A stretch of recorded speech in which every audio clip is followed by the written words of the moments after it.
Second here.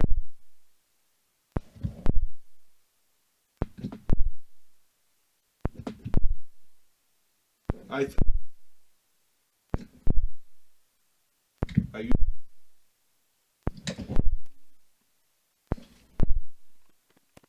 uh,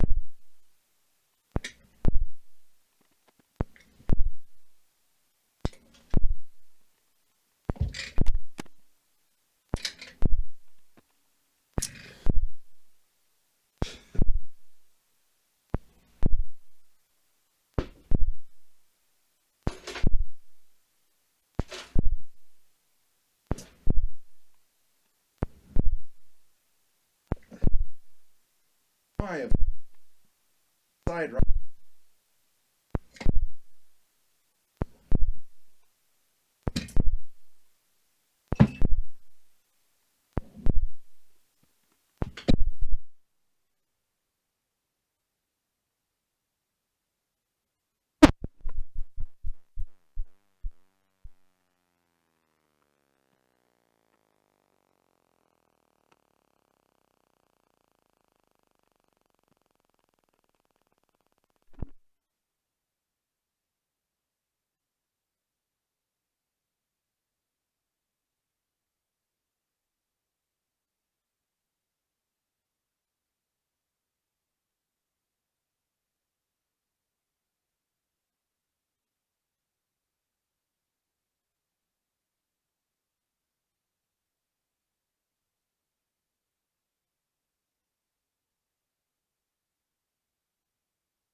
How about now?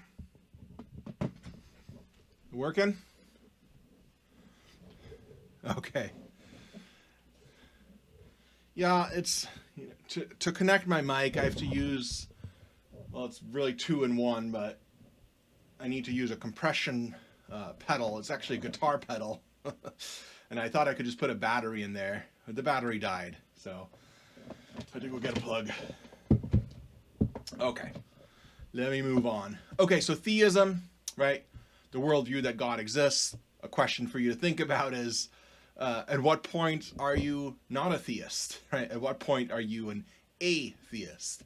There's different ways to parse this. There's different ways to argue about this.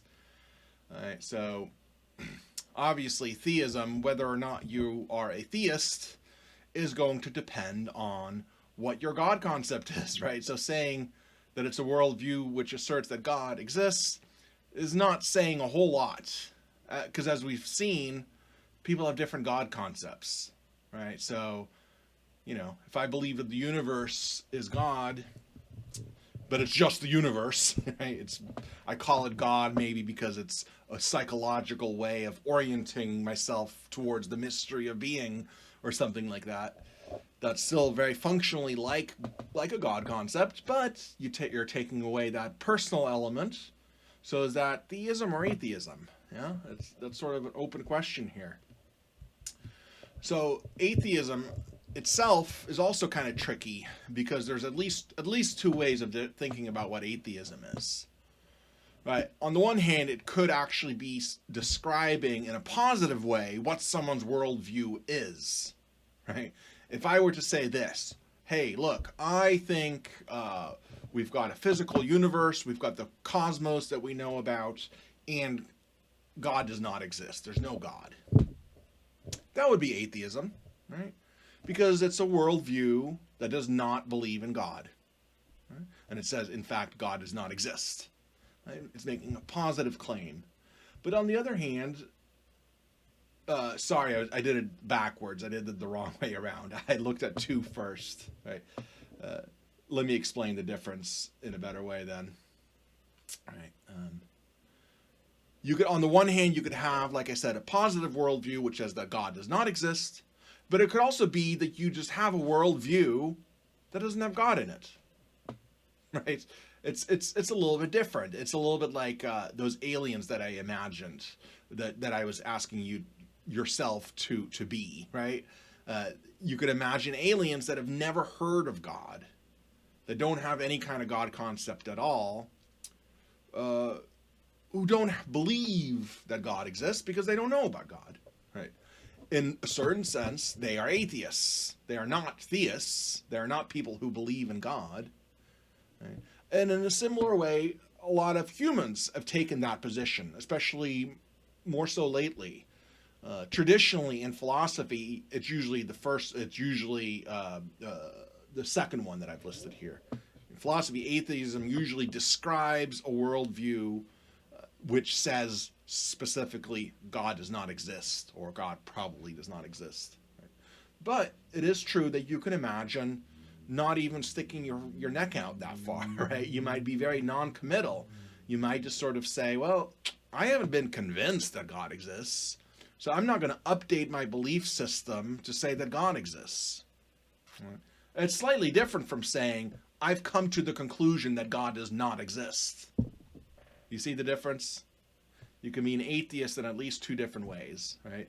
It can be an actual conclusion that you've arrived at. I don't think God exists. Right? Or it could just simply be that you don't have a positive belief in God.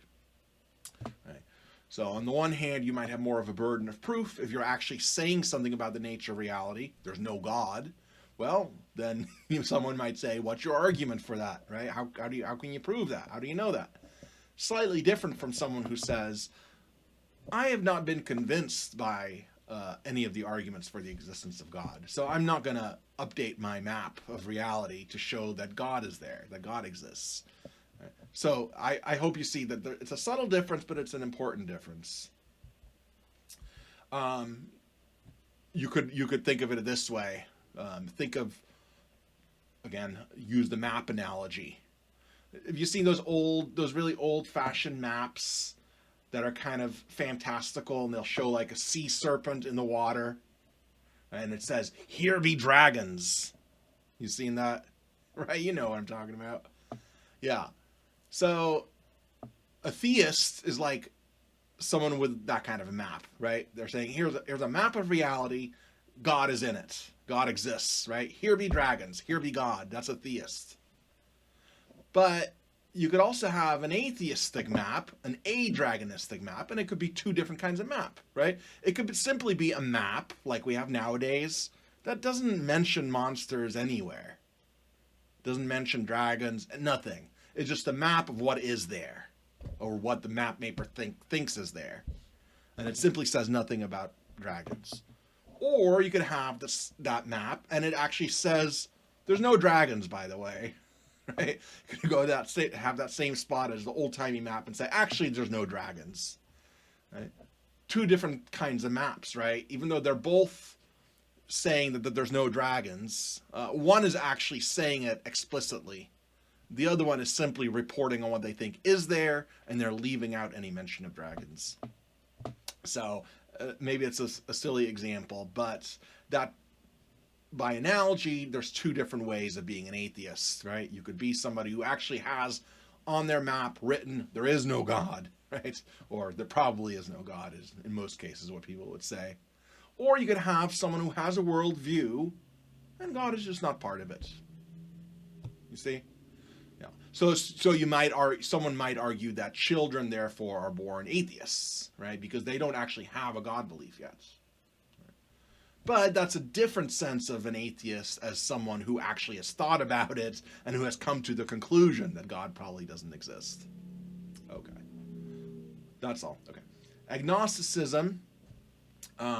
People get confused about this. Sometimes people think agnosticism is a third option after theism and atheism. But it's not like that. Theism and atheism, if we're going to take them to be positions, right, if we're saying on the one hand, we're presenting the world as though God is part of it, and on the other hand, you present the world with no God as part of it, right? Theism and atheism. That's about the nature of reality. Agnosticism has to do with what you think you know, right? So theism, atheism are metaphysical statements. Agnosticism has to do with your epistemology. So an agnostic is someone who says that we do not have knowledge regarding the existence of God. You might have an opinion or a belief one way or the other, but the agnostic is the one that says we don't have knowledge about such matters. Nobody knows if God exists or doesn't exist. Right? Or at the very least, agnosticism can be applied to oneself personally, right? Say, well, I don't know that God exists. Or I don't know that God doesn't exist. Either way, that would be agnosticism. But of course, you can believe something without thinking that you know it, right? So agnosticism is compatible with both theism and atheism. You could be an agnostic theist. Right? You say, I don't know that God exists, but I believe it. That's actually a very common position, right? Even in the New Testament, when you have Paul writing, he says similar things. He says, this is what Paul says. He says, the Jews are always seeking a sign from God. The Greeks are after knowledge. When that's true, right? We know that about those Greeks, right? They're after knowledge. Paul was very right about that. He's talking about philosophers and scientists. And Paul says, we don't teach that. We believe in Christ crucified, and this is simply a matter of faith. Right? It's a matter of belief rather than knowledge. Right? But you could also be an agnostic atheist, as I think most atheists are. Most people who describe themselves as atheists, and again, remember that there's a whole, what's the word I'm trying to look, a whole connotation to the word atheist. So many people won't even want to call themselves that because it sounds bad, or it just sounds bad to not believe in God. So again, what I suggested last time, I do think some people at least simply change the definition of God from the traditional one to something that's a little bit more palatable so that they can say, I believe in God, I'm not an atheist, right? Because those things sound bad. It has nothing to do with whether it's correct or not, but just socially, it doesn't sound good to say that you don't believe in God or that you're an atheist, at least to many people. So agnosticism is really compatible with both. It's a position about your knowledge of the question of the existence of God, right? Theism and atheism have to do with, well, does God exist or not? Agnosticism has to do with, can we know the answer to that question? Okay. Any questions about that? Many times people think of agnosticism as a kind of a fence sitting where you're not quite a theist and not quite an atheist. You know, that's okay. Let's call that 50-50 agnosticism, right? In most cases, you're going to lean one way or the other. But notice that the agnostic who does not actually embrace theism, right? If you're an agnostic, but you don't say, I believe that God exists, well, then you are technically an atheist, right? So I think many people who have traditionally described themselves as agnostic, as though it's sort of a third possibility, in many cases, what they're describing is actually some form of atheism, right? Some form of not being a theist. Again, a theist is someone who believes that God exists. So if your answer to the question, does God exist, isn't yes, then you're an atheist, whether you like it or not. Yeah. Polytheism is the worldview that says that lots of gods exist. We're looking at theism, which says that there's one single absolute God. Right? Polytheism says there's lots of gods. And that's a very traditional view as well, right? We saw that in the Greeks, and we see that still today in Hinduism and other world religions. We see polytheism. And very often people compare and contrast Christian theism or Islamic theism with polytheism as though they're very, very different. I disagree with that. Okay, so I'm flagging this as a controversial claim, maybe. This is something that I'm saying from my own pursuing all this stuff and thinking about it and looking at different patterns. Look, when you look at ancient Greek religion, yes, they had lots of gods, but in many cases, if you look at someone like Plato, they also believed that there was something, a sovereign God, above all the intermediary gods. This view comes up quite a bit in different religions, and Hinduism as well, right? Again, a contemporary religion that's still around today that is polytheistic, but yet there's also a figurehead, a god at the very top, okay? And the Greeks and the Romans often had this idea, right? So, for example, Plato will often suddenly talk about the god, not the gods. Sometimes Plato will simply talk about the god. Now, I'm talking about when Plato is having Socrates speak as Socrates. So we're not necessarily talking about the form of the good, that concept. But Plato, just like many other Greeks, had this idea that even though there could be lots of gods, there could be a supreme being above all of them, right? And notice that this is not different a whole lot from Christianity, for example, where you have God up at the top, human beings down here, but then you have all these intermediary beings called angels, right? We even have names for them, right? Like the archangel Michael, right? This is an angel that mentioned in the Bible plenty of times, whose name is Michael, Michael the angel. Well, Mike the angel is like a Greek god, right? It's no different, really. I mean, slightly different, but you get the idea. Angels are above human beings, but below the supreme God.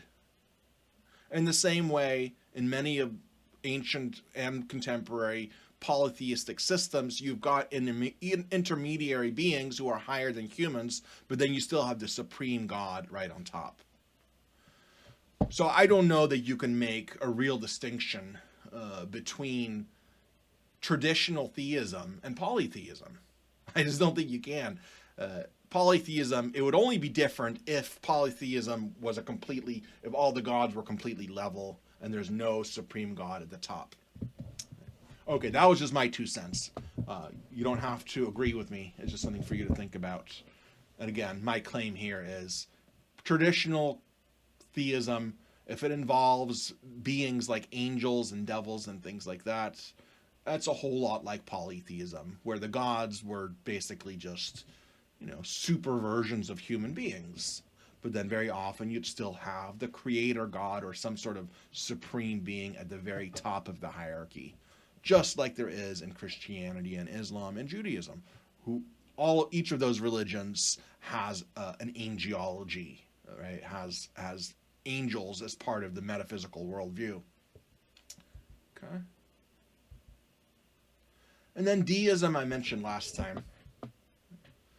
That's the worldview that says that God exists, but it's not the interventionist God. Interventionist means intervening, right? It means God, the traditional God, intervenes in human history in various ways, either by answering prayers or by inspiring a holy book or by allowing miracles to occur or in whatever way it may be. God, the traditional God of traditional theism, is busy, is has this relationship with his creation where he's doing stuff and people are communicating with him. Deism is different. Deism says there's a God, but God is very hands off. God sort of created the universe and set it into motion as sort of like a science experiment or something, right? God says, okay, I'm going to make everything and I'm going to sit back and let human beings figure out how to be good human beings on their own. This is the view taken on, like I said, by some of the founding fathers of the United States, right? People like Ben Franklin, Washington, even. At least at various points, they flirted with these ideas. Thomas Jefferson. Thomas Jefferson, by the way, as was popular at this time, right? People were becoming more scientifically minded, not believing in miracles as much, things like that. So this is why deism is attractive, because you don't have a God doing miracles, right? And so if you have a scientific kind of mind, you don't think miracles are really happening. There's really some other explanation for it. So the founding fathers were like that. Thomas Jefferson went so far as to cut out all the parts of the Bible that had miracle stories in it, right? Just left basically the ethical teachings of the Bible. This is called the Jefferson Bible. You can actually buy it on Amazon if you want a contemporary pressing of it, of course, right? We know actually which passages he cut out, right? So it was a trend, right? So people moved away from theism to deism, again, as a way, I think, of retaining a God concept, so you're not calling yourself an atheist all of a sudden, right? But at the same time, moving away radically from the traditional view where God is quite busy, right? And where human beings actually have a relationship with this being, and this being is actually answering prayers and things like that. Well, deism says no to all that. Right? Deism is a very hands-off kind of a God. And pantheism is worth mentioning. There's more terminology as well. Pantheism is actually very tricky. There's something else very close to it called panentheism. We don't need to get into all of that, but just to show you that there's a few different ways of thinking about God, right?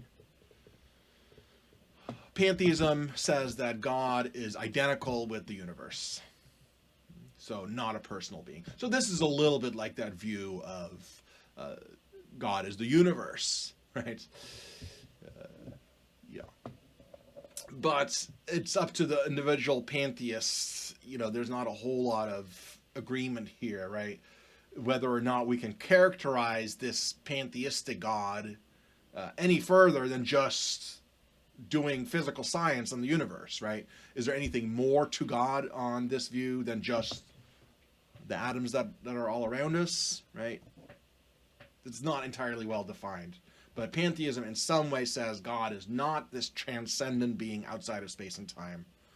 God, in some realistic or in some important sense, is identical with the physical universe. Okay?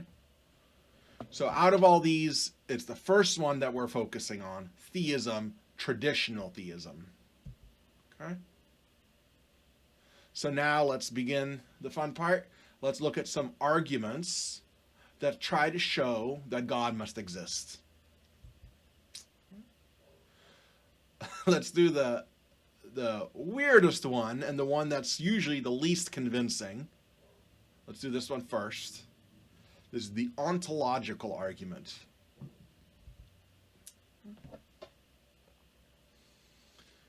So as far as we know, first formulated by Saint Anselm, was a monk, but he was also a philosopher and a theologian. Okay. Remember the distinction between a priori and a posteriori? This goes back to the beginning of the semester, but This is something you should know for the final, right? Remember, a posteriori is through your senses, basically.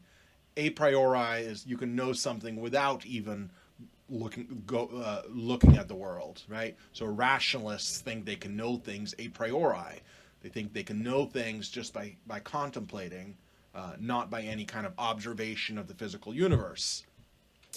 All the other arguments that we're going to look at are a posteriori arguments. All the other arguments are based on our observation of the universe, where God is then thought to be an inference to the best explanation based on the data that we get from looking around at the universe.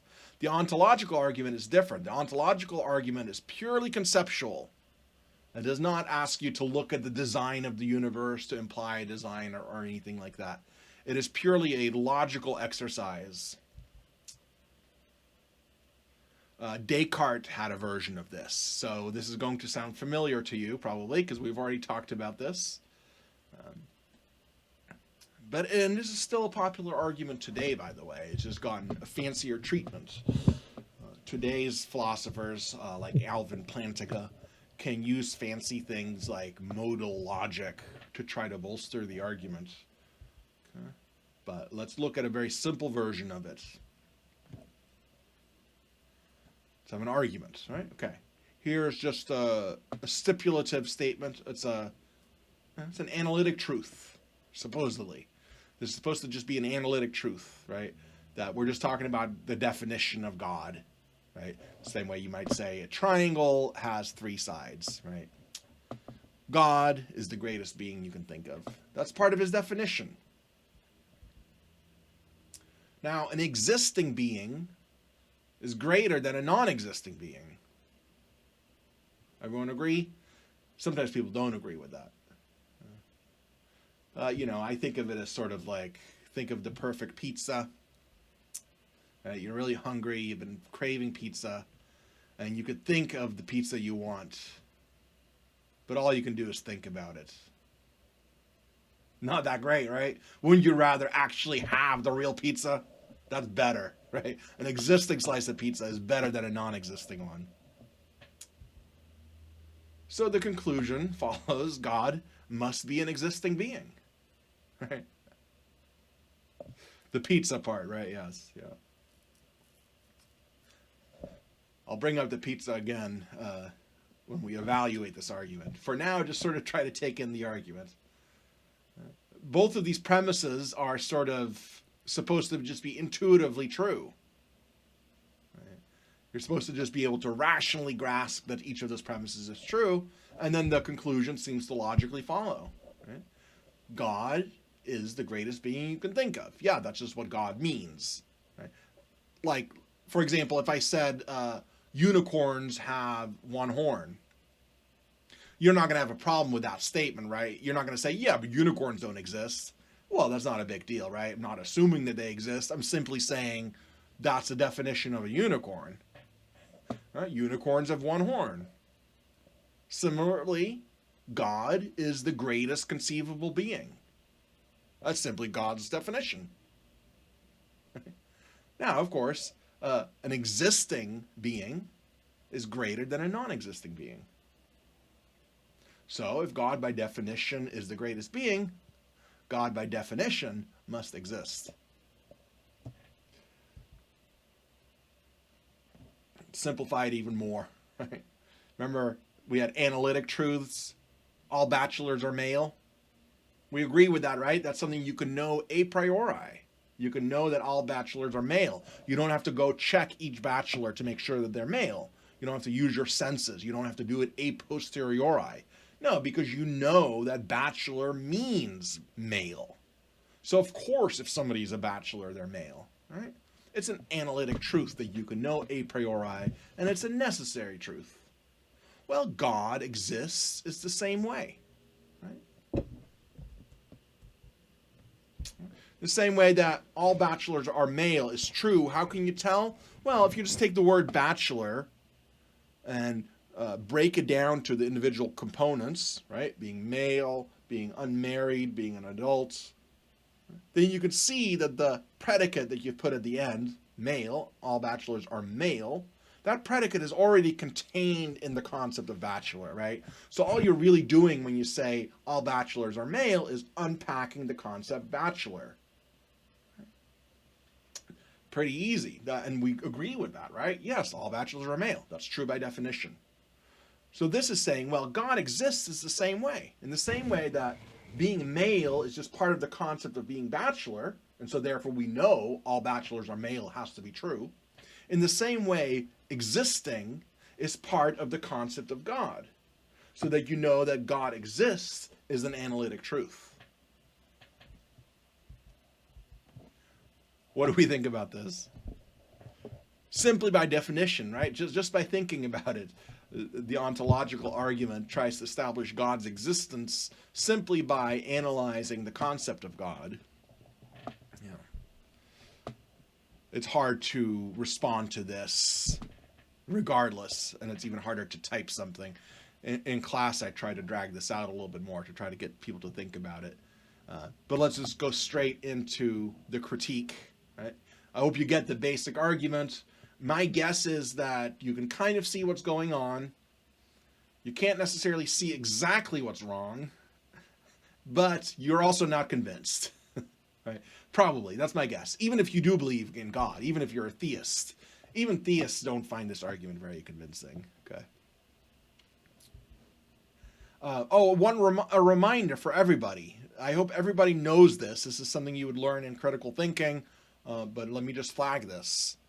When you debunk, right, I'm using that term, right, when you show that an argument is wrong in some way, that is relying on faulty assumptions, faulty reasoning, whatever it may be, when you debunk an argument, you haven't thereby debunked the conclusion, right? So if we find out, for example, that this particular argument stinks, that this argument's no good, that doesn't mean that we've proven that God doesn't exist, right? I hope everybody gets that.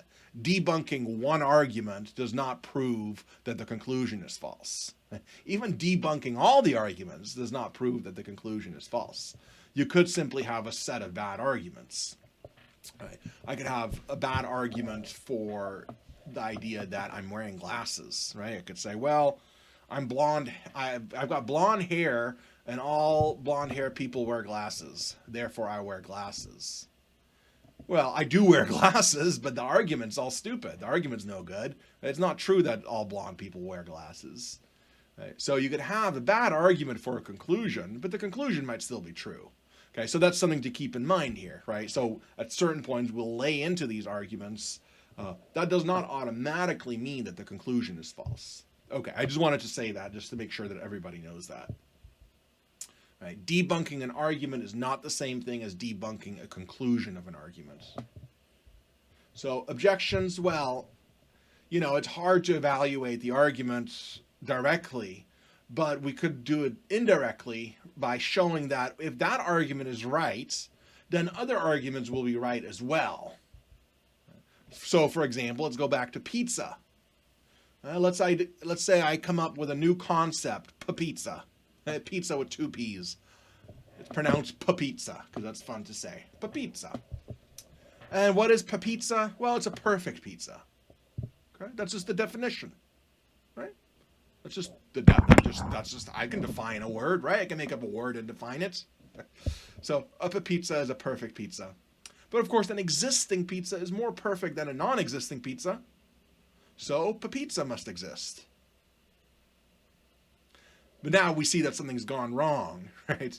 Because pizza does not exist, as far as we know. Right? So this kind of objection to the ontological argument, this is not the only one like it. The original one was a perfect island. You could use it in that way as well. You could talk about a perfect island. Must it exist? Because to exist is greater than to not exist? Well, no, right? So the idea is if you use the same basic argument format in other contexts, you get conclusions that are not true, or at least not obviously true at all, and apparently false, right? So the argument doesn't work. Yeah, do you see that? Unless you think pizza must exist. Maybe you think this argument is good, right? But if you disagree with this argument, with the pizza argument, then you should disagree with the ontological arguments. They both try to say that the thing must exist because it has the attribute of perfection. Okay, yeah. But yet at the same time, we can say that something is perfect, and yet the thing doesn't necessarily have to exist, right? Yeah. Immanuel Kant, remember Kant, who was, like Hume, very critical of philosophers before him, but then unlike Hume, Kant actually built up a lot of positive philosophy as well. But he had a lot of criticisms of previous philosophies, and even though Kant was a Christian who believed in God, he was what you probably call an agnostic theist, because he didn't think that any of the arguments actually prove God's existence. He didn't think you could do that. Right? God is one of these things that exists beyond the phenomenal world, and so we can't prove anything. We can't know anything about the noumenal world, right? According to Kant, if you remember that. All you can do is have faith, right? So Kant objected to arguments for the existence of God, even though he was a theist. He just did not think that the arguments give us knowledge. His objection is that existence is not a predicate. Okay, let me explain that. Imagine a red chair. Can you imagine a red chair? Just in your head? And keep that same red chair in mind the whole time. Okay. Now imagine a blue chair. You can do that, right? You assume everybody can do that. You're going to switch over red chair, blue chair, red chair, blue chair. Is there a difference when you imagine it? What do you see in your mind's eye? Yeah, there is, right? It's just the color is different, right? If you're following the rules, right? Yeah. So red is a predicate because it describes something about the chair. It describes the chair's color, right? We could also say the chair is made of wood, right? We're describing what the chair is like. That's called predicating something of a subject, right? It's a predicate. So a chair can be red, a chair can be green, a chair can be made of wood, a chair can be made of metal. You can imagine different predicates for the chair. And when you imagine them, you can kind of visually see the difference, right, in your mind's eye. But now imagine a red chair. Again, imagine a red chair, the same red chair as before.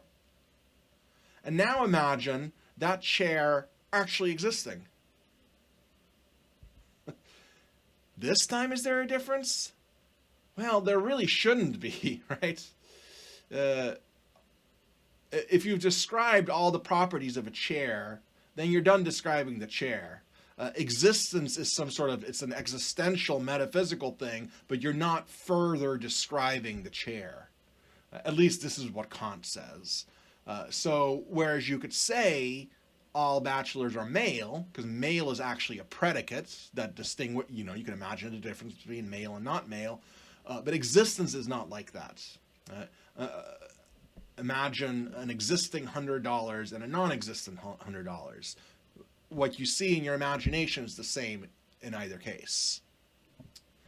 It's a weird, subtle argument, and you don't have to totally get it, but just for context, or just for, just so you're informed about the history of philosophy, just remember this: Kant's objection to the ontological argument is that existence is not a predicate. Existence is not part of the concept of anything, right? The concept of something explains what that thing is, but existence is simply not part of that. Existence is something different. It's not a predication of anything. I sometimes don't agree with this objection, by the way. I'm not so sure that he's right. I mean, for example, a unicorn, part of the concept of a unicorn to me is that it doesn't actually exist. That's part of the concept of a unicorn to me, is that it's a mythological being.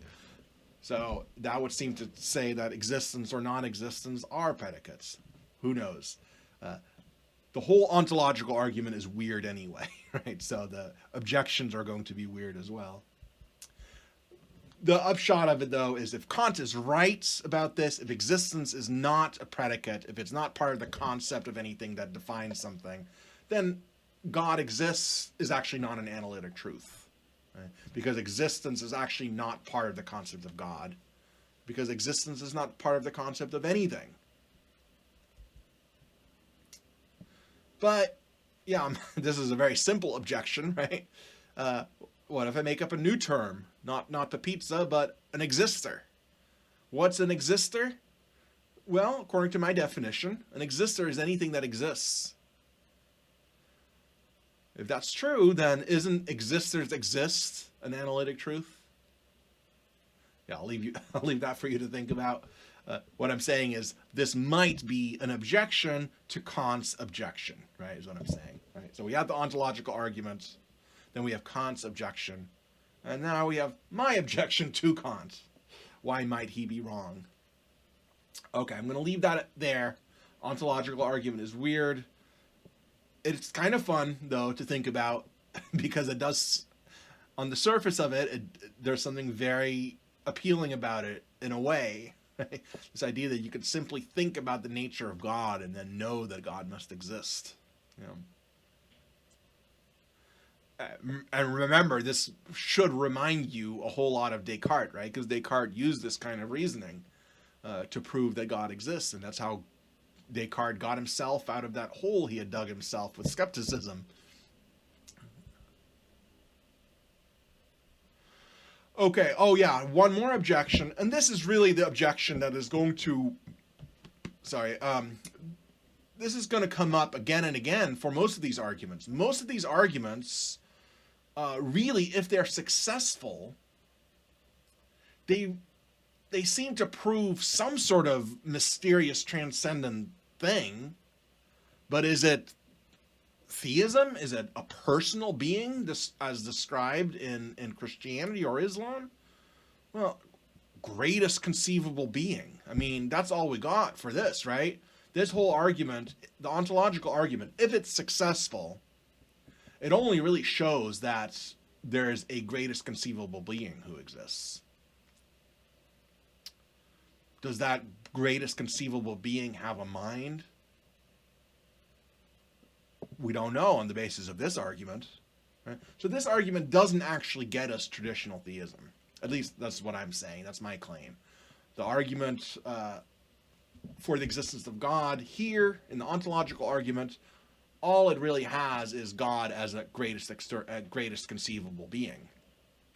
That's not necessarily a personal being, is it? That could be Plato's form of the good, right? Plato's form of the good is the most real thing that there is. Right. And perhaps that's all the argument. Maybe we can reinterpret the argument, right? It's saying there must be some greatest being. Right? But is that greatest being a personal being with a mind, with values, with instructions for mankind? The argument does not establish that. And many of the arguments are like that. Many of the arguments establish, if they're successful, some sort of metaphysical principle, but they don't show actually that the traditional view of God as a person is correct.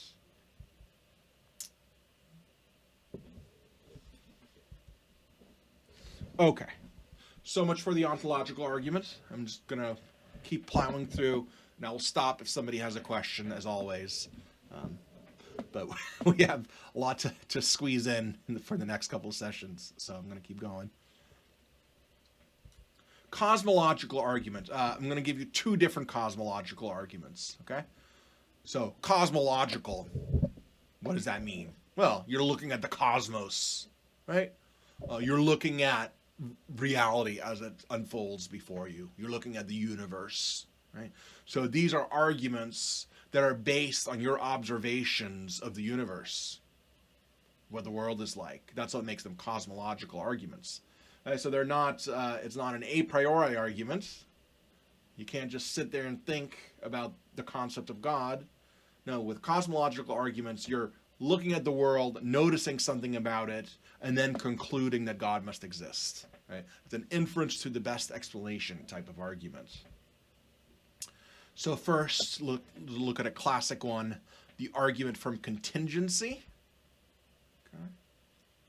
Another medieval theologian, Saint Aquinas.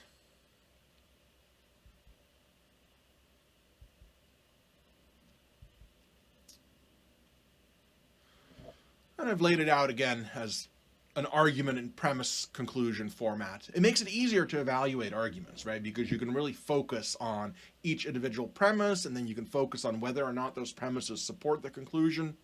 Right? So maybe you're not familiar with the terminology of a premise, but it basically means here's a piece of evidence, here's another piece of evidence, put them all together, you get the conclusion, right? That's how this is supposed to work, these kinds of arguments. So premise number one is everything we observe in the physical universe is contingent. Do you remember what contingent means? Contingent versus necessary. This came up earlier in the class, and this will probably be on the final. Contingent versus necessary. A contingent being is something that could have not existed, right? It could have failed to exist if the thing that caused it to exist itself hadn't existed. Right, so this battery here, it's a contingent being, right? The battery that caused pedal failure earlier. It's contingent because it's dependent on the factory that made this. And it's dependent on the minds that came up with the idea of a battery. Right? It's contingent. It could have not existed, right? If that factory where this battery was created had instead burnt down, it would have never created this battery, right? The existence of this battery is totally dependent on the existence of other things, right? So is this microphone, right? So is this jacket. So am I, okay? Everything in the universe that we observe is contingent on something else. Everything that we observe directly with our eyes is just a finite thing that didn't always exist, but it needs some sort of explanation, and probably the things that explain it are themselves contingent. So everywhere we just see this vast network of contingency. All these things that could have not existed, that happen to exist, but they didn't have to, right? Only necessary beings are not contingent in that way, right? So nothing that we observe around us is necessary. Anything that we see could have been different. Remember, that goes along with this whole idea of empiricism and the possibility of error, because whatever you see through the senses could have been different. It could be different. I'm tying various things together. Let me stay focused here. So everything we observe in the physical universe is contingent, right? So that means that, well, if everything in the universe is contingent, then add them all up together, the whole universe must be contingent. Right? So this is building on the first premise. It's what you call a sub-argument. So we're building on that first premise that says everything in the universe is contingent. So that means the universe as a whole is contingent. But there must be something that's not contingent, right? Some sort of necessary cause that does not rely on something else, right? This long chain of contingency has to stop somewhere. Right? There must be something that transcends this physical universe that we observe with all its contingencies, all its contingent physical beings. There must be something that stands outside of all this contingency, that explains why it exists. That thing itself must not be contingent, right? That thing itself must be a necessary being. Well, God is defined, at least partially, right, as a necessary being that transcends the physical universe. God is defined as a being who is not contingent, not dependent on anything, right? Remember, we saw that God is perfect in every way, and God is not finite, is not a finite being. So God does not depend on anything else, by definition. Right? So God is a necessary being, and God transcends the physical universe. Well, that's just what premise number 3 says we need, right? In order to explain all this contingency all around us, we need to posit some sort of necessary being that explains all that contingency. And that thing must transcend, it must be bigger and other than this physical universe. Because again, this whole physical universe is contingent. Therefore, God exists. So, slightly more complicated argument. And in a way, many people present this argument, but maybe not in so many words. Okay?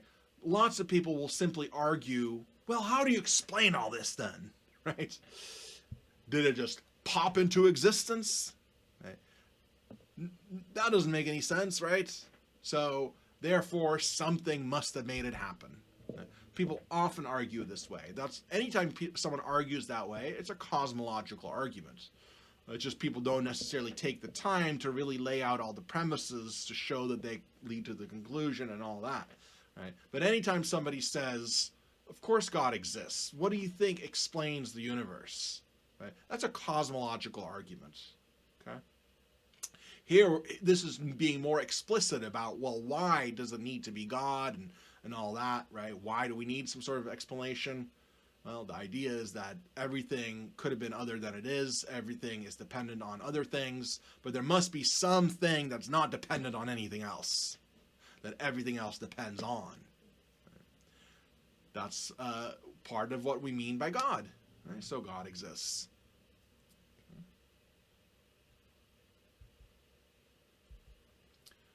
You get the basic structure there, hopefully? Okay.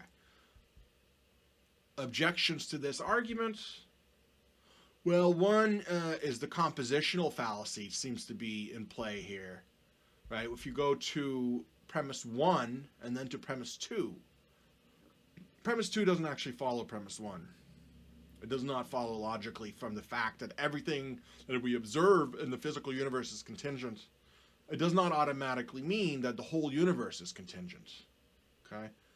You can think of other examples where that's not going to work.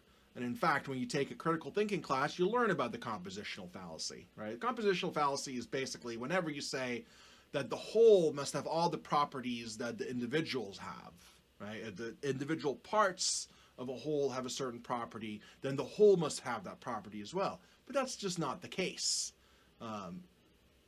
You could think of lots of examples, but think, for example, of atoms. Are atoms dirty? Weird questions, right? Weird question, right? Are atoms ever dirty? Not really, right? You can't. That doesn't make any sense, right? Dirt is composed of atoms, but atoms themselves aren't dirty. Now, this cup here, it's a bit dirty. This cup is made entirely out of atoms. Yeah. The atoms are not dirty. The cup is made of atoms. Therefore, the cup is not dirty. Yay. I never have to do dishes again because all dishes are made of atoms and atoms aren't dirty. Doesn't work, does it? In the same way, you can't just say, well, everything in the universe is contingent. Therefore, the whole universe is contingent. I mean, maybe the universe is contingent, but that argument does not establish it, right? It could be that the universe as a whole is necessary, even though within that structure there are all these relationships of dependency. Could be, right? It could be that the superstructure as a whole is a necessary being, right? It could be that the universe itself is the necessary being. It could be the mere fact that things within the universe are contingent is not enough to show that the universe as a whole is contingent. Okay, so that's one problem with the argument. Right? The second premise is highly doubtable. Right? It's highly doubtable, and it does not follow from premise number 1. At least that's the way I'm seeing it. Right? I mean, you could write a paper on why I'm wrong, right, and get it published. That's fine. So the compositional fallacy is one problem, right? Oh yeah, here's another analogy, right? Here's each of my bricks is pretty small, but I'm going to pile all these bricks on top of each other, I must have a tiny wall because my bricks are tiny. No, right? Nobody, you see right through that. That makes no sense, right? So in the same way that it doesn't make sense to say that the wall must be small because the bricks are small, it doesn't make sense to say that the universe must be contingent because the components of the universe are contingent. It simply does not follow. Okay.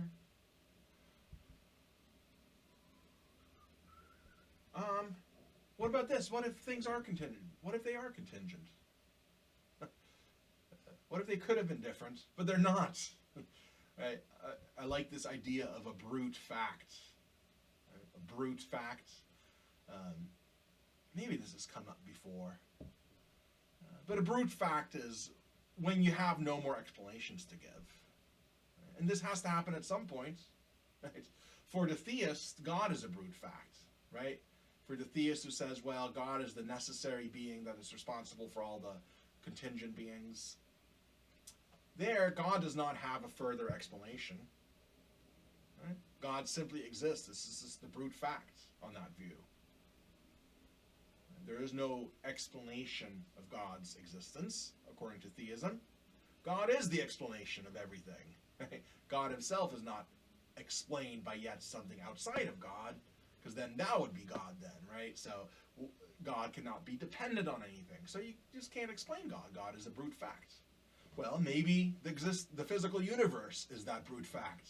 Right? If we're gonna accept brute facts anyway, then the question is simply, where do you accept the brute fact? What do you accept as a brute fact? Perhaps the universe, with all its contingencies within it, simply exists. Maybe that's just the default state of reality, right? That's a possibility. That sounds weird, right? Although I don't know if that's a real objection, right? Yeah. It does sound a bit weird to think that everything is contingent and yet it simply exists. It might sound unsatisfying because human beings naturally have a desire to explain, right? We don't necessarily like hitting a wall and saying, well, that's it, no further explanation. But notice, again, that same thing should apply then when you get to God. If you posit God as some sort of brute fact, then you must simply be content to rest there and say, that's where it all stops. The buck stops here, right? That's my brute fact. Okay. Another objection is that if determinism is true, then nothing is really contingent. You might say that it's logically possible that things could have been different. But if determinism is true, then certainly physically speaking, no, everything had to be the way that it is. Right? There's no real physical possibility of the universe having been any different than what it is, if determinism is true. Then there aren't actually any contingencies, right? We think there are contingencies, but there really aren't. Now, there would still be contingencies in the sense that, yes, this mic is dependent on previous factors, right, bringing this mic into existence. It would still be contingent in that sense on determinism, but not in the sense that this mic might never have existed in the first place. No, in determinism, this mic was always going to exist given the previous states of the universe. Okay, so you have to sometimes differentiate between different senses of contingent. The counterpoint to that would be determinism is not true, right? You might not agree with determinism, right? Or you might believe in quantum indeterminacy or something like that. But we get back to the same problem as we had before. Really, what does the argument prove?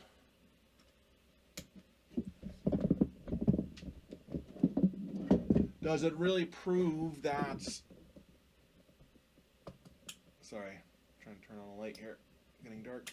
Nope. Okay. Does it really prove that the personal God of traditional religious theism exists?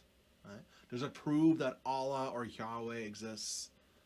No. What it proves is that there must have been a necessary cause. Right? That's all it really proves. What is this necessary cause? Well, don't see anything about it being a personal being, right? Maybe it's a purely physical thing. Maybe there's some necessary cause, but it's completely within the bounds of what we understand scientifically, right? Or perhaps it's not. Maybe it's something way beyond our minds. Because remember, again, right, the difference here between an abstract philosophical principle and the very specific idea of a personal creator deity that we find in religion. What we have here is really just an argument for some sort of necessary cause, some sort of explanation of it all. But what is that explanation? It doesn't really tell us. It just simply says there must be something like that. So in one way of reading it, all it's really saying is that there must be some brute fact. There must be something that's true, and there is no further explanation for it. Right? That there's something that simply must exist, and nothing outside of it explains its existence. But what is that something that must exist? On my reading, the argument leaves that completely open. Right? That's something that must exist. Again, it could simply be the physical universe as we see it. It could be a god. It could be one of the other gods. It could be something, again, that we can't even imagine. Isn't it more likely that the ultimate explanation for something is something that you wouldn't even understand? Right? But when you say that God is a person, that God has a will and a mind, with certain things in mind for you, oh, well, you're making quite the claim. You're saying that not only do you know that there must be a necessary being, you also know the nature of this necessary being. Okay? But none of that is established by the argument itself. The argument itself just says there must be a necessary cause. Okay? So, the same problem that runs through most of these arguments. At least that's the way that I've come to look at it. Okay? And in every case, you might provide further arguments to bridge that gap, right? To then say, well, it makes the most sense that this necessary being would be the god of this religion or something like that. Right? You could have supplementary arguments to bridge that gap. But all I'm saying is right here, right now, this cosmological argument, the way I'm reading it, does not establish that the Christian God exists, or the Islamic God, or even just a vaguely theistic God. Not even that, because there's no mention here that this needs to be a personal being. This could be anything. Okay. Let's look at another cosmological argument. This is a pretty famous one. The Kalam cosmological argument. This was actually formulated by Islamic theologians. Okay? There's a lot of Islamic theologians and philosophers and scholars during the medieval period. Very influential. And in fact, Islamic scholars are mostly the ones that are responsible for keeping Plato's texts in written form and rewriting it and passing it on to new generations. And Al-Ghazali as well. Okay. Then more recently, in the 20th and 21st century, this argument was adopted by William Lane Craig. William Lane Craig he's a philosopher, actually. He's a well-regarded philosopher, but he's also a Christian apologist. Right? An apologist is someone who doesn't apologize for their religion, but tries to show why their religion makes sense and is right. Okay? So you have Islamic apologists who try to explain and prove to you that Islam is correct about the fundamental nature of reality. But then you have Christian scholars like Christian apologists like William Lane Craig, who try to show that Christianity is actually the one that's true, right? But apologists will also have arguments for the existence of God, right? That's part of the religion, so it would make sense that an apologist would have some arguments handy to show why, one of the most crucial parts of Christianity or Islam for that matter, or Judaism, is that this personal God exists. Right. So of course you would want to have some arguments if you're going to show that your religion is correct. So William Lane Craig does that, and he uses an Islamic argument, because again, Islam or Muslims and Christians don't necessarily disagree about the general nature of God, that God is a creator being with a mind. They do differ about specific details, right? Biographical details. But the general God that they believe in is very similar. So William Lane Craig can easily use the same arguments. Okay. And it goes like this. Everything that begins to exist has a cause. So it's a cosmological argument, because it's asking you to look around at the universe empirically, right? You're not just contemplating the concept of God. No, you're looking at the universe, seeing something about it, and then inferring on the basis of that God must exist. Right? So here's the observation that this argument says or assumes you'll agree with, that everything that begins to exist has a cause, right? So imagine something that does not exist, and now it exists. There must be a reason for that, right? Again, trusty Mike over here, right? Not Mike the Angel, but a different Mike. This didn't used to exist. Now it exists. There's got to be an explanation for that. Yes, there is, and we know what it is, right? Some factory made it. That's fine. Anything you look around you that didn't always exist, but came into being at some point, there must be some sort of causal story that we can tell about that. Right? Everything that begins to exist has some sort of cause, some explanation that tells us why this thing now exists. So, can you agree with that? At least for the sake of argument, right? And again, I mean, just looking around the room, it certainly seems to be true.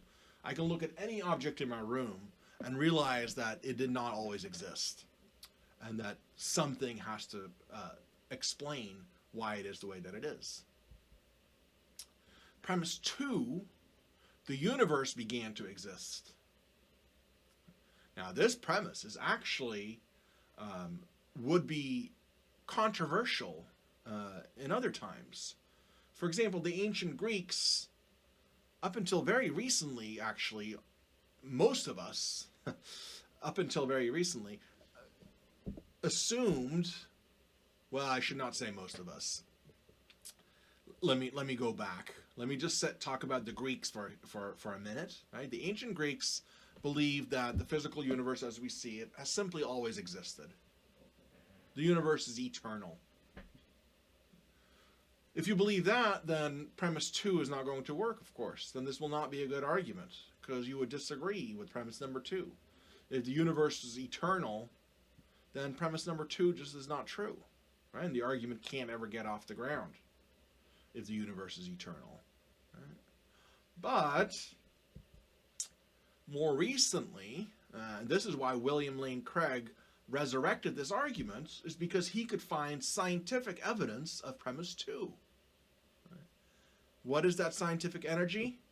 That scientific concept, theory? Big Bang. Big Bang cosmology. Right? It's kind of funny because a lot of times people talk about the Big Bang as somehow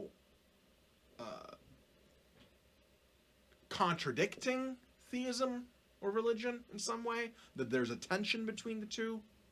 Well, that's not the way that William Lane Craig looks at it at all. For William Lane Craig, the Big Bang is evidence of God.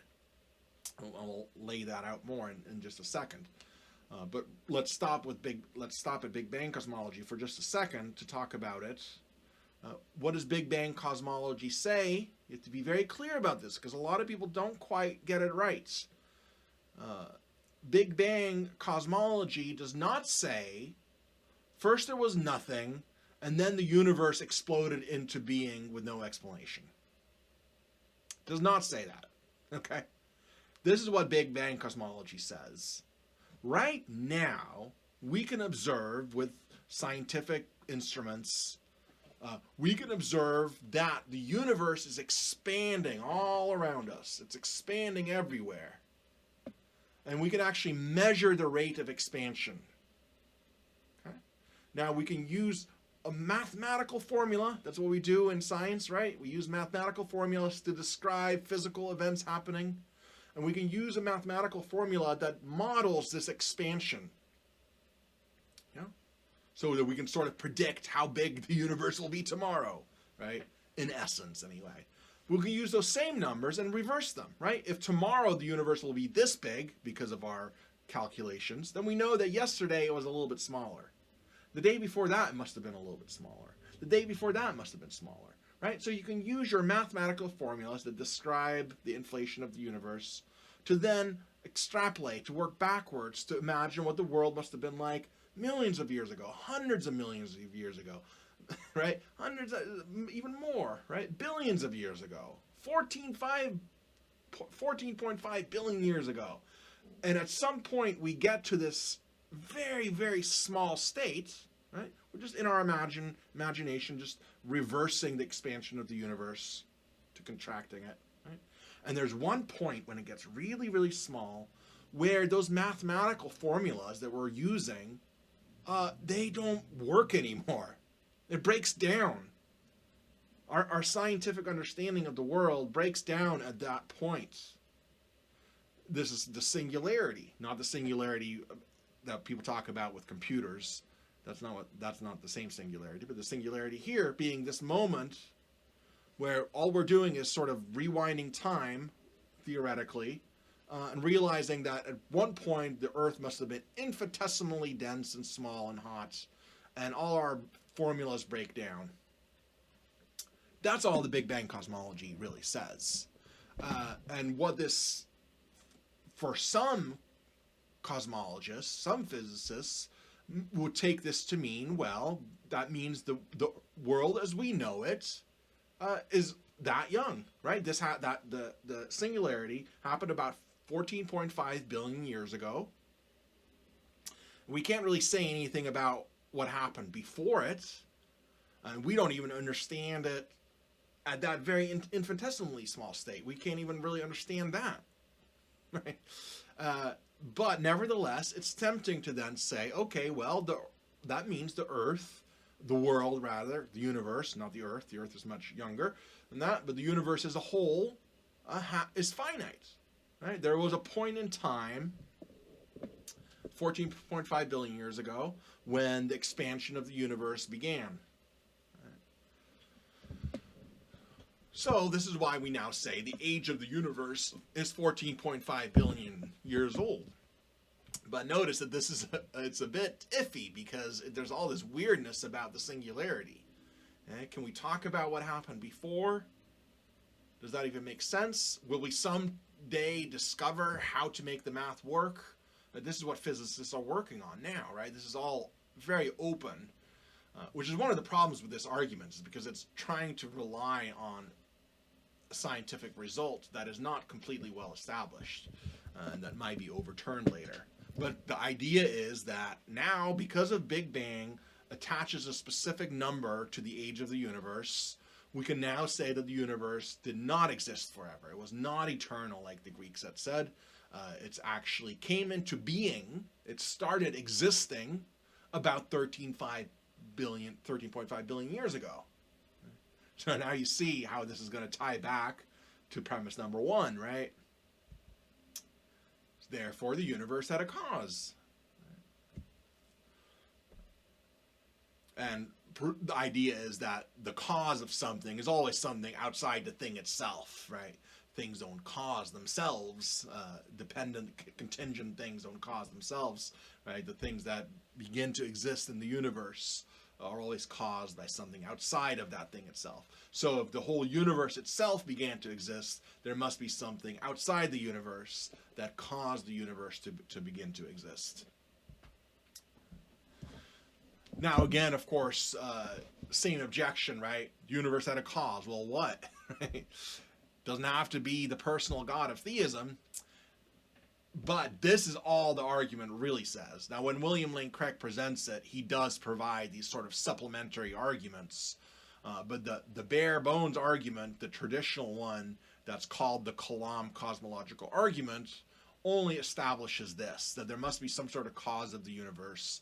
And I think we can add that cause must have been outside of the universe. But William Lane Craig does give an extra argument to show why that cause was probably God. Okay. Objections to premise 1. Everything that begins to exist has a cause. Right? That might not be true. Again, quantum indeterminacy, right? Some states of affairs, some quantum states pop into being with no causal connections to the previous states, if quantum indeterminacy is correct. That would simply mean that premise number 1 is already false, right? But, I don't know how good this objection is, because we don't really know. It's, again, that same problem, right? Is quantum indeterminacy out there or in here, right? What about premise 2? Premise 2 could be false or even conceptually incoherent, meaning it doesn't actually make sense to say that the universe began to exist, right? Why is that the case? Well, remember, on the scientific point of view that we're looking at, William Lane Craig is relying on here. He's relying on Big Bang cosmology and our contemporary scientific understanding of the universe. Our understanding of the universe is that it's a 4-dimensional whole. It's a big block universe, right? We experience all the little time slices, one slice at a time. But of course, the universe as a whole is just one big 4-dimensional thing where time itself is part of the structure, right?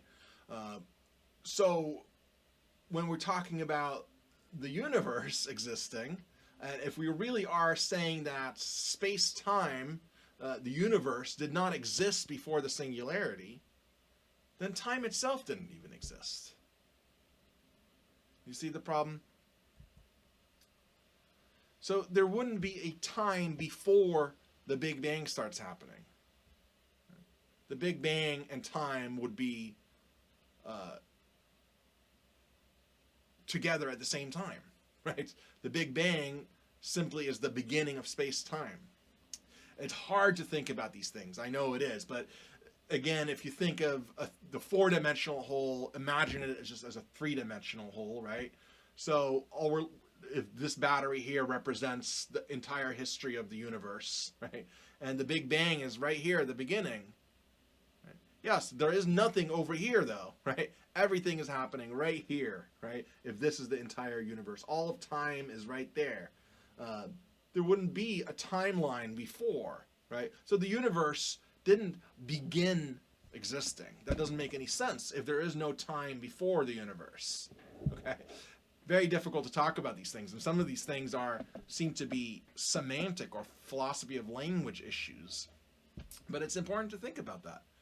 If there was no time before the universe, then it doesn't make sense to say that the universe began to exist. Something can only begin to exist if you have a spatiotemporal context already, right? If you have, let me use another visual aid here, something a little bigger. Here we go.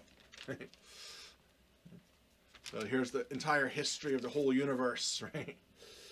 Here we are somewhere over here. This is space-time. There's nothing outside of space-time, right? Because then that would just be more space or more time.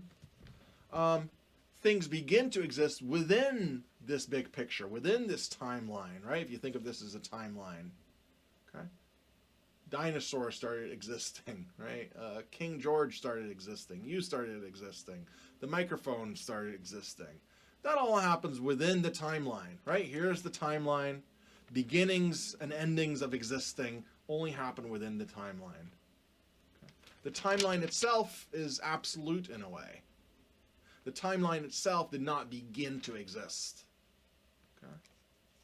that's at least my counterpoint to this idea that William Lane Craig has, that the universe began existing. If by the universe we mean the spatiotemporal whole that includes the temporal dimension, then that cannot begin existing. Right? Then this would have to be on top of an even larger timeline, but it is not. Right? We don't know of any kind of timeline outside of our physical universe. That's exactly what the Big Bang is sort of trying to say, that we don't know of anything beyond that. Okay. So the universe, the four-dimensional universe, just is a combination of all those states.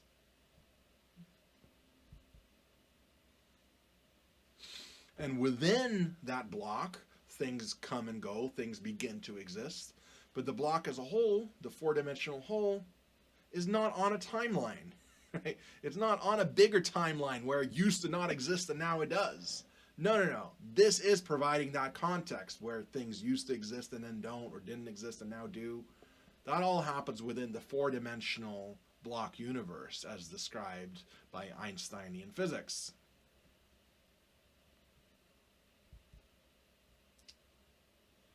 Oh, yeah, there we go. I forgot I had this nice little graphic here. So if you look at, you know, the green part and then the white part, and you see a little thing that says quantum fluctuations, and all you can really say is there is nothing before that. There was no time before it. There's no before it. The word before and after are very context dependent, right? And they require, in most cases, at least a temporal point of view like a human has, where we can only experience time in these stages or as a drawn-out process, right? We don't see the universe from this outside perspective. So there's just no before this picture. Right? All of things beginning to exist and going out of existence happens within this whole, but the whole itself is not something which goes into or out of existence. It is existence, right? Yeah. These two views. This is just to remind you of these two different views of time, right?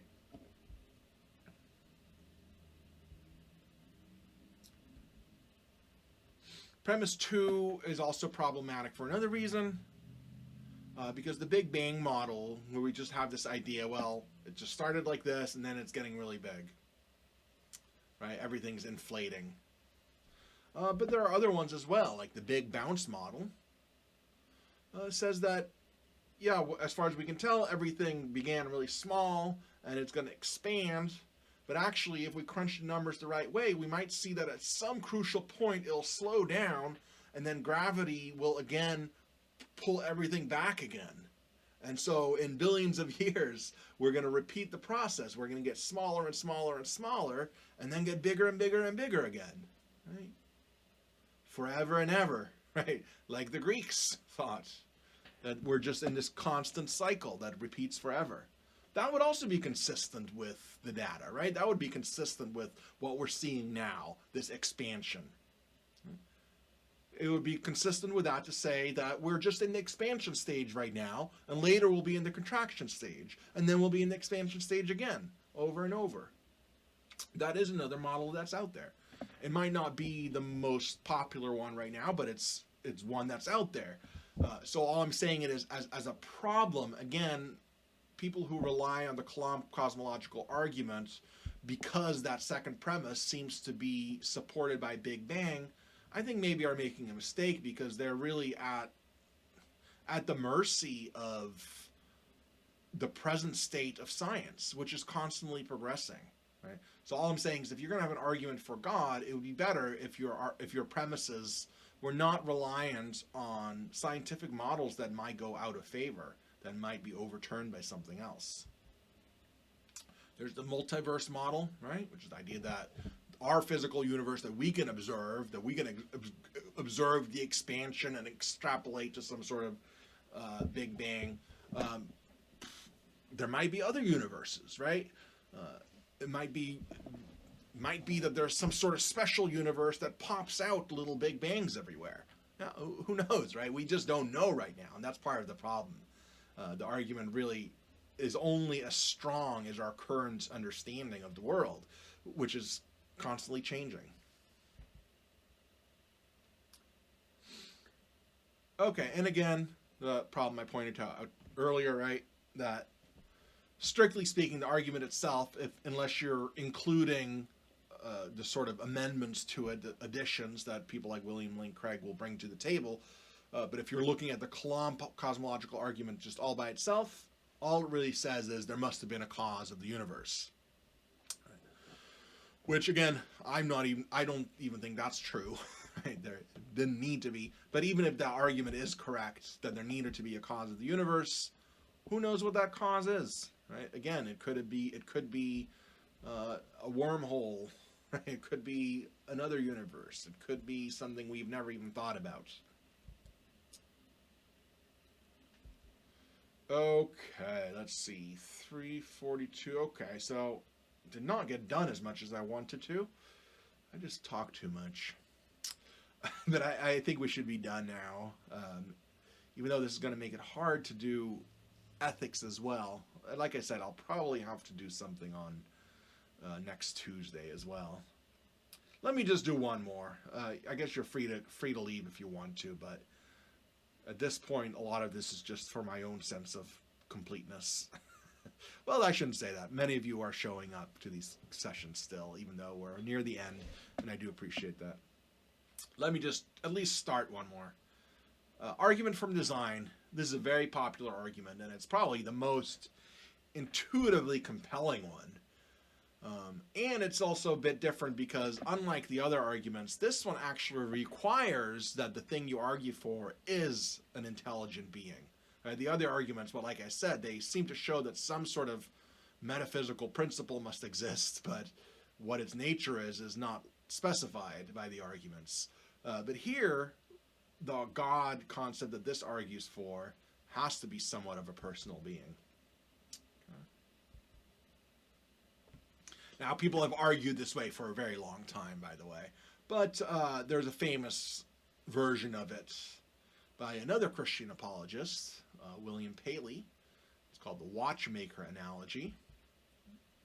Basically, the idea is that if you go walking around somewhere in nature and you find just a rock or something like that, right? And you might think like the ancient Greeks did, well, maybe this rock has just always existed. Right? It just sort of sitting there, doesn't really do a whole lot. It's not that fancy. Right? Maybe it just exists. Maybe that's just how nature is. Right?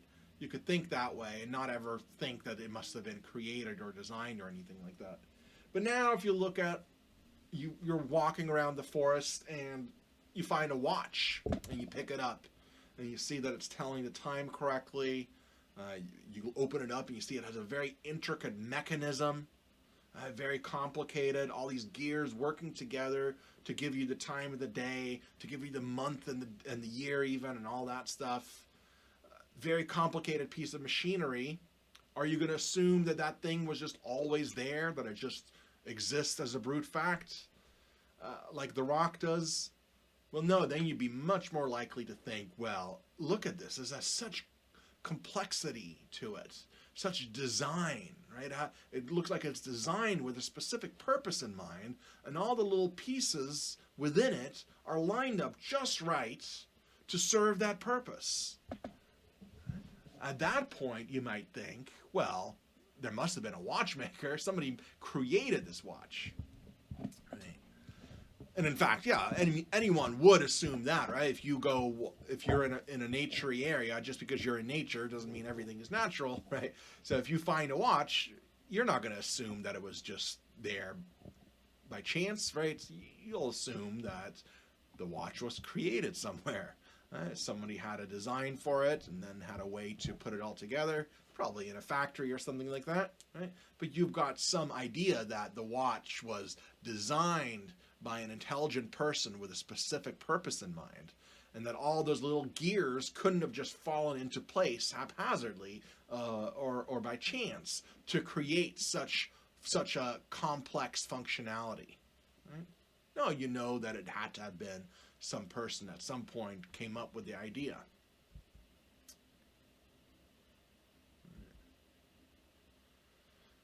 But you might then, if you follow that reasoning when it comes to, if that's right, if you look at something and it's very intricate and it serves a purpose or multiple purposes, it has functions and functionalities, and it's very complex and it requires all these parts to work together in a harmonious way, then even a flower, right, is actually pretty marvelous. When you look up very close and you look at the inside plumbing of a flower, right, the inside anatomy, there's a whole science to this.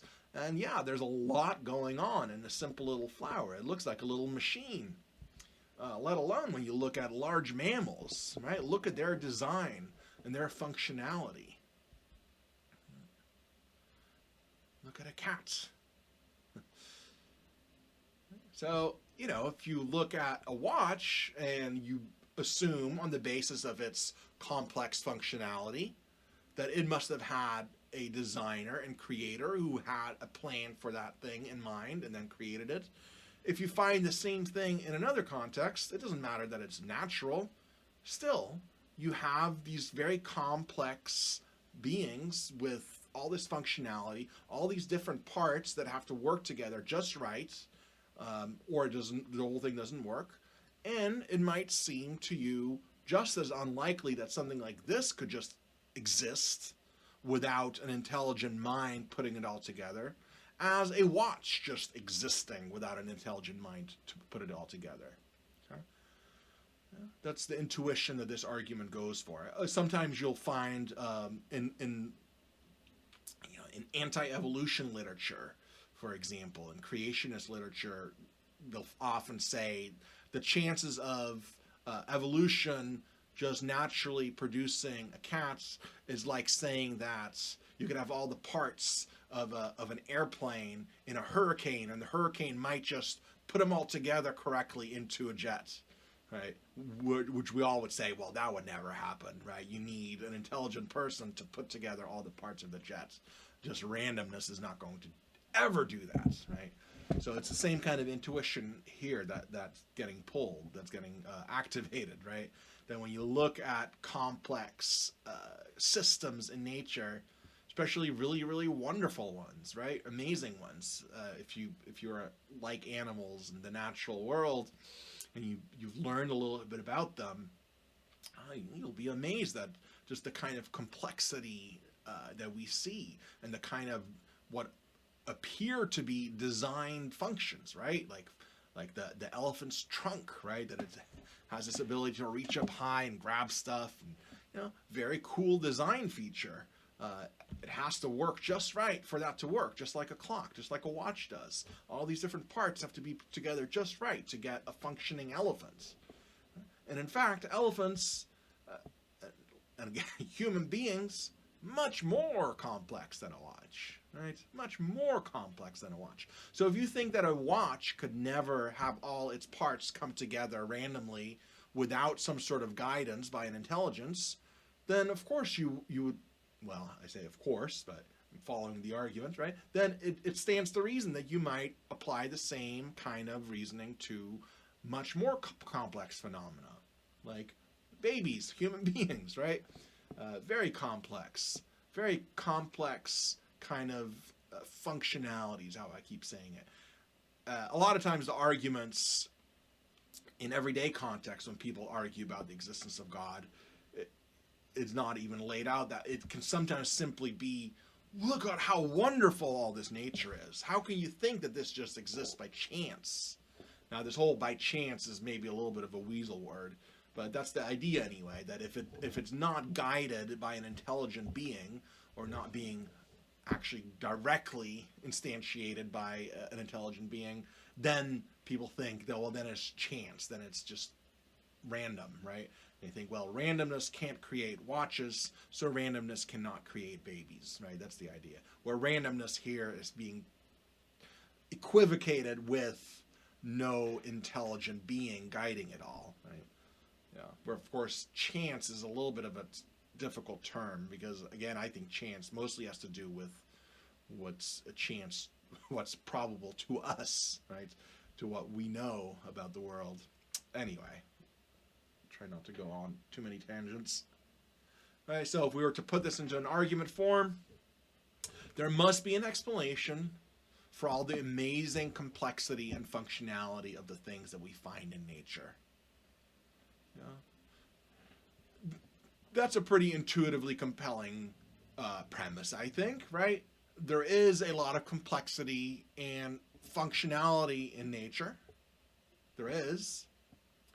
And as human beings, we seek explanations, right? So at least ideally, we think there's probably something that explains it, right? We have a desire to explain everything around us. And so we would like to find an explanation for all this complexity and this wonderfulness that we see everywhere in nature. Well, the best explanation, right? So this is an argument from best explanation, where you have to think of various different explanations and then come up with the conclusion that one is the best. And here this argument is saying is that the best explanation is that they were designed by an intelligent designer.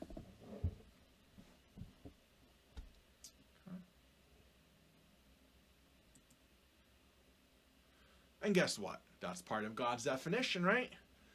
God is at least defined as a being with a mind who is all-knowing, so God is intelligent, and God is also defined as the creator of the universe. So of course, makes sense then to say that God, if the universe requires an intelligent designer just by looking at it, then of course that would be God then. God would fit that bill.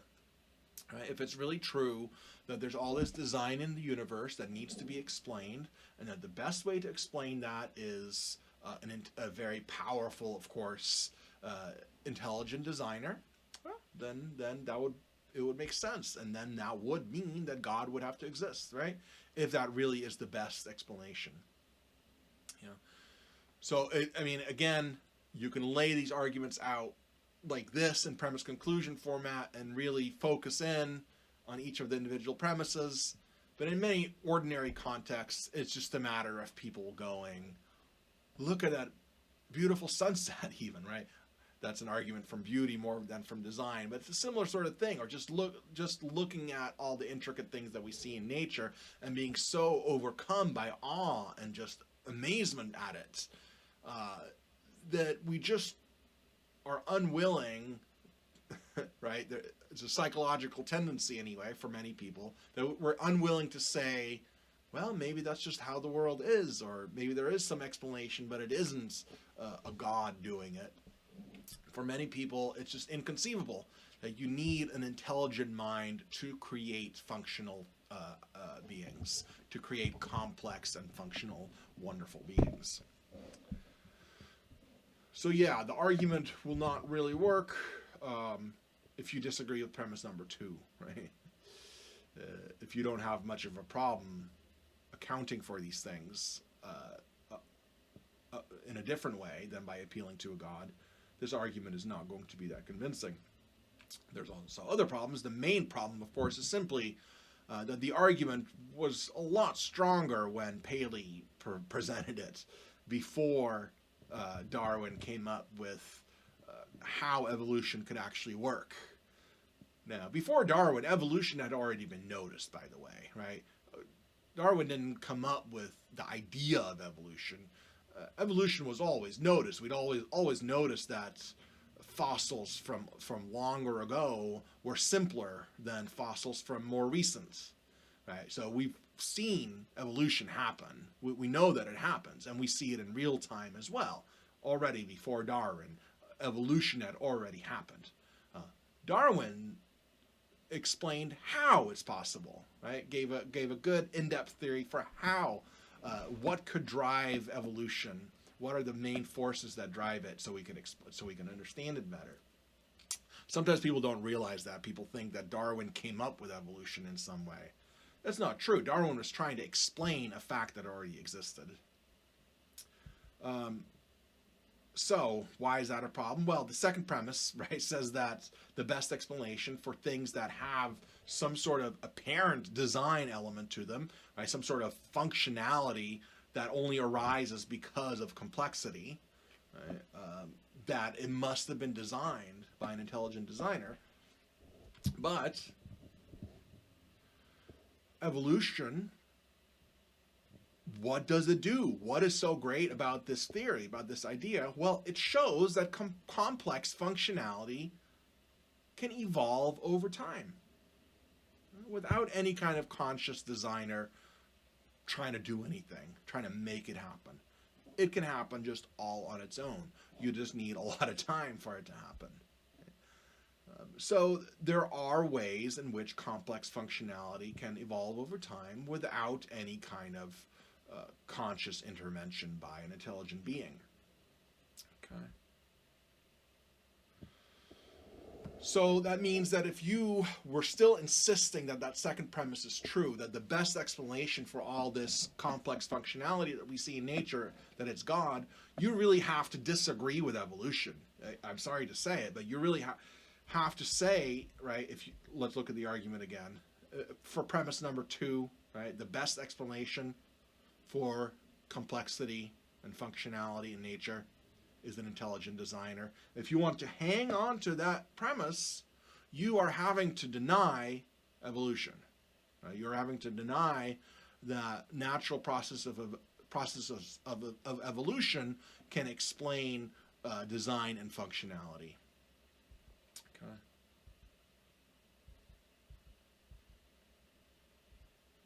Right, and that's quite a lot to chew off. But religious believers do that, right?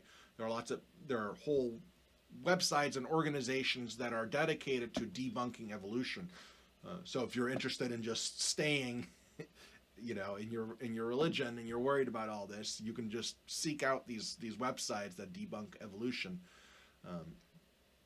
But for many people, that would be a problem, right? To reject standard accepted science. It's a little bit like flat Earth movement or something like that.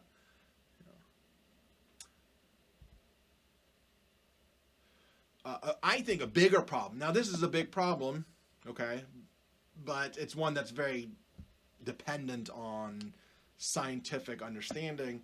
There's something I think more problematic going on in the arguments, which I think is an infinite regress problem.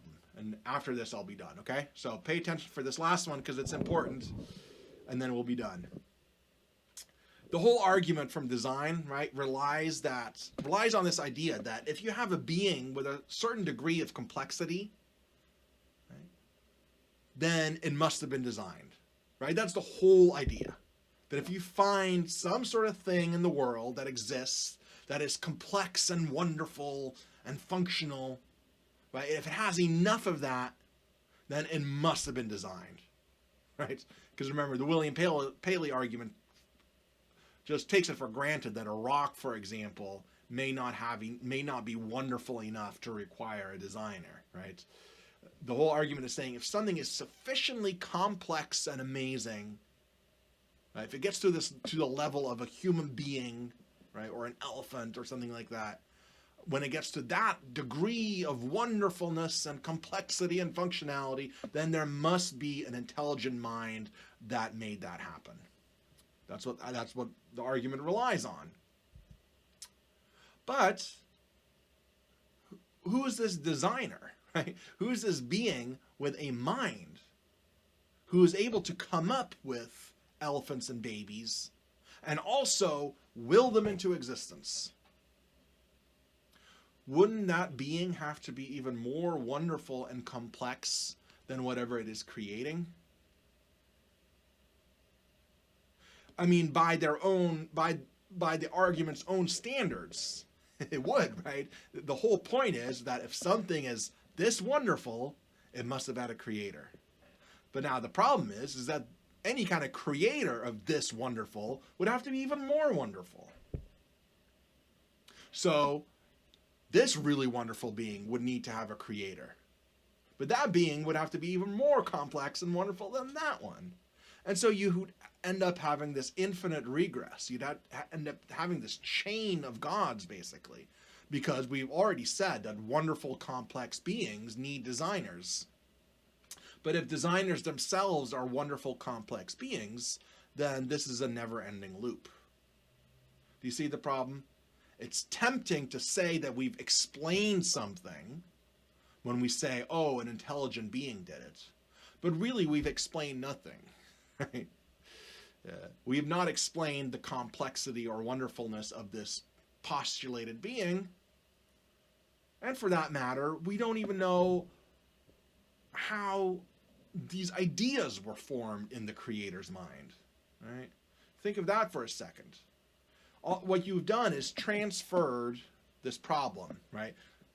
Say you have a baby, and babies are so amazing and wonderful, and they fill your heart with love and joy, and they make you think there must be more to all this. There must be some sort of intelligent being that designed babies. Otherwise, they just couldn't exist. Well, how did the idea of a baby arise in this creator's mind?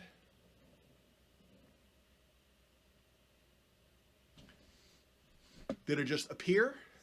Well, wonderful things aren't supposed to just appear, right? There's supposed to be an explanation for them. So somehow within the creator's mind, there is this process that led to the formation of an idea of a baby. What was this process? Nobody knows, right? Nobody's going to say anything about that. Nobody says anything about how God actually comes up with ideas. Right? So you might look at this whole argument and say, it doesn't really explain anything. Right? If this is all you're going on. I will say, if you already know that God exists, if you already believe that God exists for other reasons, right? So if God is already part of your worldview, and then you see complexity in nature, I do think it makes a bit of sense to say, well, it's probably God that did that, right? Because you already believe in God. But here, we're taking the perspective of an atheist alien. We're trying to see where we don't have any God beliefs, and we're evaluating these arguments to see if any of these arguments establishes God existence. Right? So all I'm saying here is I'm not so sure that this argument really establishes that God must exist. If God does exist, then you can be reasonably sure that God designed the universe. Yeah, sure. But the whole question here is this is supposed to be a cosmological argument where we're arguing towards God's existence. We're not assuming that God exists. We're arguing towards that by looking at the universe around us. And all I'm saying here is the argument seems to go like this. I see wonderful, complex things. Wonderful, complex things require an intelligent designer. But the problem is, intelligent designers themselves are wonderful, complex things. So we're arguing around in a circle, right? Whereas scientific explanations are not top down like that, right? Where we're explaining this complexity with even greater complexity that we don't know anything about. Scientific explanation goes the other way around, right? It reduces the complexity that we see to something that's less complex and more understandable at a more basic level. Right? This is why we understand how evolution works. Whereas nobody understands how God comes up with the idea of a baby. Right? So there's just not a whole lot of explanation here if that's what you're hoping for. But I think in many cases, in cases where this argument isn't being used in this very philosophical way, but in a very everyday sense, I think people are just expressing their amazement at how wonderful the world is, right? That's a little bit different. So all I'm saying with that is, I think sometimes when people say, how can you look at a baby and not believe in God? I think it's just a way of saying, how can you look at a baby and not be amazed at how crazy and how amazing nature is? But to say that then you know that there must have been an intelligent mind that came up with this and created it into existence out of nothing by coming up with the idea of a baby, well, you're going beyond just the amazing phenomena of the baby. Now we're entering into philosophy land where you're saying this being must exist because I feel amazement at the baby. Well, All I'm saying here is not so fast, right? Arguments from design, they are appealing in a way because they allow us to stop asking questions because we can just say, well, God did it, right? But at the same time, they don't really give us any kind of detailed explanation, and they seem to lead to this infinite regress problem. Okay. Oh yeah, let me just. I think I kind of went through all this, but let me finish off with this, right? You seem to have two choices. God was designed by a designer. God is a complex, wonderful being, right? We'd all agree. But therefore, God needs a designer. But that leads to an infinite regress, and that's no good. Your theory should not lead to an infinite regress, especially not here, because this is supposed to be an argument for monotheism. Traditional theism is monotheistic. But here, this would lead to an infinite chain of gods. We don't want that. The other option is that wonderful, complex beings can exist without having been designed by a designer. Right? Those are your two options. Right? Now, number one is not desirable theologically or philosophically. Right? We don't want an infinite regress that leads to polytheism, and it's just bad explanatory practice. And two, wonderful complex beings can exist without having been designed by a designer. Yes, that's the other option, and that's the one that seems to be correct, because again, this is exactly what evolution shows us. Evolution shows us that completely non-personal forces can affect organisms' development over time and create increased complexity and functionality. So take your pick, right? Whatever you think about the argument, it's got to be one of these two, or you'd have to say that God isn't wonderful or complex. Right? That's your other option. I don't know how you can say that God wouldn't be wonderful if God existed. Certainly would seem to be. Complex, I don't know either. There is a theological tradition that says that God is perfectly simple. But I don't know how you square that with the idea that God is a personal creator being with a mind and a plan for the universe. Right? That does not sound like a perfectly simple being. Yes. So think about this dichotomy. Think about these two choices here then, right? That God either must have been designed himself because he's wonderful and complex, or God, being wonderful and complex, doesn't necessarily need a designer, which again would mean that wonderful complex things don't necessarily need a designer, which means that the argument doesn't work. Okay, we'll stop there. Thank you for staying very late. You stayed for almost 2 hours. A few people left. That's okay. Thank you so much for your patience. Thank you for sticking around. I really appreciate it.